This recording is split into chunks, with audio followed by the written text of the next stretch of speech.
నమ్మకాలు మూఢనమ్మకాలు కార్యక్రమానికి స్వాగతం. నమస్కారం డాక్టర్ గారు. కాలు బెనికితే అలాగే కండరాలు పట్టేస్తే మంత్రం వేస్తే తగ్గిపోతుందంటారు. అలాగే కాలు బెనికినప్పుడు నొప్పి వాపు వచ్చినప్పుడు తోమితే తగ్గిపోతాయంటారు. ఇది నిజమేనా డాక్టర్ గారు? ఏ మాత్రం నమ్మకలేదు. బెనకడం అంటాము మామూలు అంటాం, సడన్గా నడిచి ఇలా ట్విస్ట్ అవ్వచ్చు ఒక్కోసారి ఎందుకంటే అక్కడ లెగమెంట్స్ అంటాము, దాని చుట్టూ ఒక బేగపట్టే షీత్ ఉంటుంది. అవి ఒక్కోసారి వాళ్ళు తినేవాడు నలుగుతాయి. ఇప్పుడు బెనుకుడు అంటే ఏంటి? మన ఇప్పుడు సన్నగా ఉండాలి, మామూలుగా ఇలా నడుస్తుంటే మామూలుగా చక్కగా పడాలి. బెనుక ఇలా ఉంటుంది. అన్నిటికల్లా అక్కడ కండరాలు ఒకదాని ఎక్కుతాయి, నొక్కుపోతాయి, నలుగుతాయి. దాన్ని బెనుకుడు అంటాం. పెనికినప్పుడు మనం సరిగ్గా దాన్ని రెస్ట్ ఇవ్వాలి. ఎక్కువ ఎప్పుడు బెనికైనా ఏమైనా చేసినా ఆ ప్లేస్కి రెస్ట్ ఇస్తే, ఒక 2 రోజులు రెస్ట్ ఇస్తే ఆటోమేటిక్గా అది సెట్ అయిపోతుంది. కావాలంటే ముందు ఏం చేయాలి? నొప్పి ఉంటుంది కదా, బెనికొని నొప్పి పుడుతుంది, కండాలు నలిగే కదా. ఇప్పుడు ఏదైనా మిషన్లో చేయి నొక్కితే పుడుతుంది, ఓ డోర్లో వేలు పడితే నలుగుతుంది కదా, నలితే నొప్పి ఉంటుందా? నొప్పి ఎందుకంటే మన నర్వ్స్ అన్ని యాక్షన్ ఉంటాయి. Pain killers, pain nerve favours అంటే పెయిన్ ఉంటాయి. అలా చేయడానికి ఏం చేయాలి? ఎప్పుడైనా బెనికితే ఫస్ట్ డే చేయాల్సింటే ఐస్ నీళ్ళల్లో గుడ్డ ముంచి దాని చుట్టూతో కట్టాలి.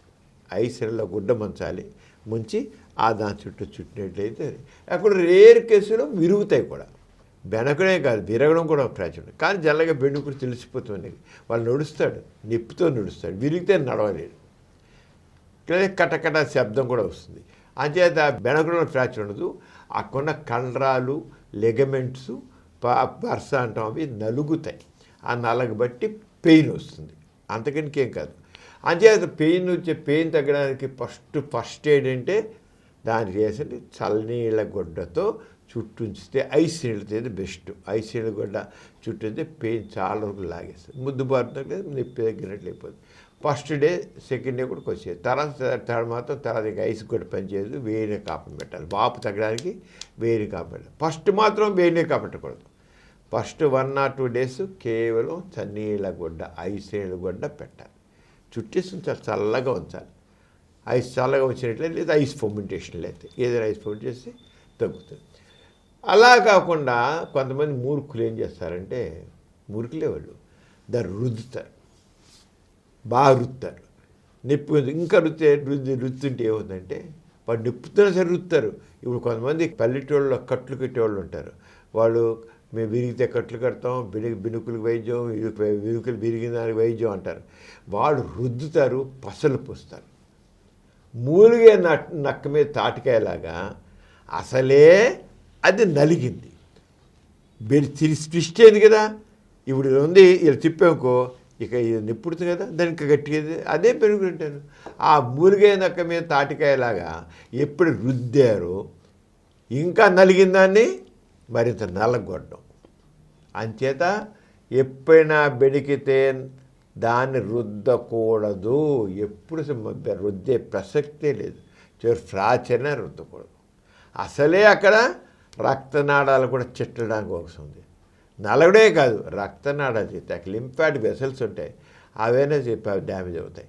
వీరు ఇంకా రుద్దారనుకో, రుద్దే పగిలిన రక్తనాళాలు మరింత పగలు కొడతారు, ఇంకా బ్లీడింగ్ వస్తుంది, ఇంకా లావు అయిపోతుంది. ఎవడైనా కాళ్ళని, చేతుల్ని ఎక్కడైనా బెణుకులు పుట్టిన రుద్దితే అది నొప్పి తగ్గడం కాదు కదా, నొప్పి ఎక్కువ అవుతుంది, వాపు ఎక్కువ అవుతుంది. అంటే 80%. కానీ మనం చేస్తాం, రుద్దుతాం, రుద్దేస్తాం. ఇక అమృతాన్ని వేసి రుద్దుతారు. అమృతాన్ని నొప్పిలో కొంత అది వేరు సాధారణ రుద్దుతారు, ఊరికే రుద్దుతారు, నూనె రసి రుద్దుతారు, అది చేస్తారు. రుద్దకూడదు. బెణుకులకి ఎప్పుడు రుద్దకూడదు. చల్లగొడ్డ పెట్టండి, రెస్ట్ ఇవ్వని ప్లేస్కి నడవకుండా రెస్ట్ ఇవ్వండి. 2-3 రోజులు నార్మైపోతుంది. నొప్పి బెళ్ళు ఉంటే పెయిన్ కిల్లర్స్ ఉంటే డాక్టర్ సలహా పైన పెయిన్ కిల్లర్స్ దెబ్బలు. మామూలుగా పారాసిటమాల్ లాంటి ట్యాబ్లెట్స్ అయితే వేయచ్చు, కానీ సరిపోదు పవర్ అంతా. కానీ డాక్టర్ సలహా లేకుండా పారాసిటమాల్ ట్యాబ్లెట్స్ వేయచ్చు. పారాసిటమాల్ ట్యాబ్లెట్స్ సేఫే. ఇంకా తక్కిన ట్యాబ్లెట్స్ మాత్రం కొంచెం జాగ్రత్తగా డాక్టర్ సలహా మీద, ఇతరత్ర ఏ పెయిన్ కిల్లర్స్ వాడాలన్నా డాక్టర్ సలహా మీదే వాడాలి. అంతేగాని ఫస్ట్ డే వేడి కాపం పెట్టకూడదు, చన్నీళ్ళు కూడా చేయాలి, రెస్ట్ ఇవ్వాలి. కదలకుండా 2 రోజులు పడుకుంటే అయిపోయే. దాన్ని తోమి పెంచి 2 రోజులు తెగిపోయాని 10 రోజులు 20 రోజులు పట్టేడు చేస్తుంది, బాగా చేస్తుంది. రక్తం ఇంకా చిమ్ముతుంది అక్కడ, లింఫాటిక్ ఛానల్ నుంచి మరి ఫ్లూయిడ్ బయటకు వస్తుంది. ఇంత వాపాలి. అంచేత ఆ బెణుకు తప్పు, అదేమి కాదు. అది మంత్రాలు వేస్తారు కొంత, ఇరుకు మంత్రం అలా ఇరుకు మంత్రం అని ఇలా బెణుకుల మంత్రాలు అంటారు. మంత్రాలు ఏ పని చేయవు. మనం చెప్పుకునేంత ముందు మంత్రాల వల్ల ప్రయోజనం లేదు. కొంత మెడపట్టేస్తుంది ఇక్కడ, మెడపెట్టి రుమాటిక్ మ్యారేజ్ అంటాం. అది మన రుమాటిక్ మ్యారేజ్ వచ్చి మనకి కొన్ని సందర్భాలు పిక్కలు పట్టేస్తాయి. పిక్కలు పట్టేయడం కూడా మనం నీళ్లు తక్కువడం ఒక సాధన. వాటర్ తక్కువ, రోజు కనీసం 2 లీటర్స్ ఆ 3 లీటర్స్ వాటర్ తాగాలి. చాలామంది తాగరు. నీళ్లు తాగపోయినట్లయితే దాంతో అక్కడి నుంచి మన శరీరంలో ఉన్నటువంటి విష పదార్థాల లావణ మనకు బయటికి పోవాలి. ఎప్పుడైతే మనం వాటర్ ఎక్కువ తాగుతామో ఈ నిరంతరం మన శరీరంలో విడిచే విష పదార్థాలన్నీ కూడా బయటకు కొట్టేస్తాయి. లవణాలు, పనికిరాని లవణాలు బయటకు కొట్టేయాలి.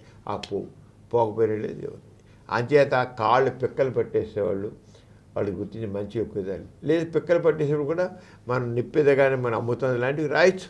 గట్టి మర్దం చేయకూడదు. ఒకటి మాత్రం గుర్తించాలి, పెయిన్ తగ్గడానికి రాసే మందు మాత్రం అలా రాసి వదిలిపెట్టాలి, కానీ అది రాసే ఊరికి మర్దం చేయకూడదు. ఎప్పుడు కూడా రాయకూడదు. ఇలా రాస్తే ఆటోమేటిక్ స్కిల్ వెళ్ళిపోతుంది, అది అబ్జర్వ్ అవుతుంది. మర్దన అనేది పనికి రాదు. మర్దన అనేది తప్పు. మర్దన చేయాలి అనుకుంటారు, నథింగ్. మసాజ్ అనేది నథింగ్.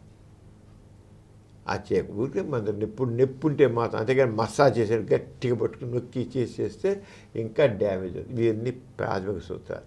అందుకే ప్రతి ఒక్కరికి ఫస్ట్ ఎయిడ్ గురించి అవగాహన, ప్రాథమిక వైద్యం గురించి అవగాహన కావాలి. ఫస్ట్ ఎయిడ్ గురించి, ప్రథమ చికిత్స గురించి అవగాహన ఉంటే ఇలాంటి నష్టం చేసే పనులు ఏం చేయరు. మంత్రాలు వేయిస్తారు, ఇరుకు మంత్రాలు మెడపడుతుంది. అంటే ఇక మజిల్స్ కొద్దిగా ఇన్ఫర్మేషన్ వల్ల వస్తుంది. మజిలు పెడితే తగ్గిపోతే వేయండి, బెల్లయ్యండి, తగ్గిపోతుంది. అంతేగాని ఇరుకు మీద ఇలా కళ్ళు తిప్పుతారు కొంతమంది, ఇలాగ ఆ తిప్పితే ఒక్కోసారి కూడా మన వర్టిబ్రా డిస్ప్లేస్ అవుతుంది. ఇలా పెట్టుకుని అలా చెప్తారు. ఆ తల తిప్పడం అనేది తప్పు, ఇంకా ఎక్కువ అవుతుంది. కొంతమంది పెట్టుకుంటారు, ఇలా తిప్పుతారు, అలా తిప్పుతారు, ఇలా చేస్తారు. No, should not. దానివల్ల లేని నష్టం, చివరికి పెరాలసిస్ వచ్చినట్టు కూడా అవుతుంది. ఒక వయసు ఎక్కువ ఉన్న వాళ్ళైతే 60-70 ఏళ్ళు అయితే ఆస్టియోపోరోసిస్ పట్టుని విరిగి కూర్చుంటుంది. అంతే, వాడు 2 కాళ్ళు 2 చేతులు పడిపోతాయి. అంతే పనికి రాని వైద్యాలు చెప్పుకుంటే డాక్టర్లు సేవించాలి. అంతేగాని మూఢనమ్మకాలతో మోటు వైద్యాలతో బతుకులు నాశనం చేసుకోకండి. కాలు బెనికినప్పుడు కానీ కండరాలు పట్టేసినప్పుడు కానీ ఏం చెయ్యాలో డాక్టర్ గారు చాలా చక్కగా వివరించారు కదండి. ఇటువంటి విజ్ఞానదాయకమైన కార్యక్రమాల కోసం మా గోరా ప్రగతి ఛానల్ను తప్పక వీక్షించండి. Thank you.